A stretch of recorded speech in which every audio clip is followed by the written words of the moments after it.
Mendengarkan aspirasi masyarakat merupakan tolak ukur keberhasilan pemerintah Presiden Jokowi. Untuk itu, tim Jenggala Center Bali selalu aktif turun ke masyarakat untuk menjemput aspirasi masyarakat. Kali ini, tim Jenggala Center Bali belusukan ke Kabupaten Buleleng. Bagaimana pendapat dan aspirasi mereka terhadap pemerintah Jokowi? Mari kita saksikan liputannya berikut ini.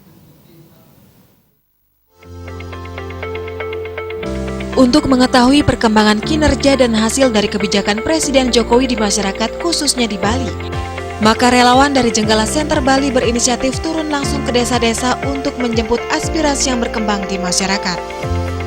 Mendengarkan aspirasi langsung dari masyarakat merupakan tolak ukur kebijakan dan keberhasilan yang dilakukan oleh Presiden Jokowi, sekaligus sebagai masukan agar kehidupan masyarakat semakin sejahtera dan makmur. Untuk itu, tim Jenggala Center Bali berusaha mendengarkan dan memperjuangkan aspirasi berbagai profesi dari berbagai kalangan di masyarakat.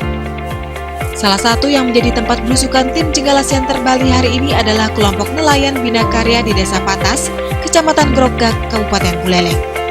Kalau kendala yang kita rasakan biasanya di hasil tangkapan kita, jadi di sini tidak ada tempat pelelangan ikan untuk itu. Kalau selama ini hasil tangkapan kami memang ada yang mengambil ke sini. Sebagian juga ada dari nelayan sendiri yang ambil, dia jual ke rumah-rumah makan yang ada di Kabupaten Buleleng khususnya. Paling tidak pemerintah membangun tempat pelelangan ikan di sini, jadi nelayan-nelayan gampang untuk menjual hasil tangkapannya. Kalau kebijakan saya rasa banyak. Contohnya subsidi BBM yang diberikan kepada nelayan, dan yang terbaru asuransi nelayan untuk nelayan pesisir.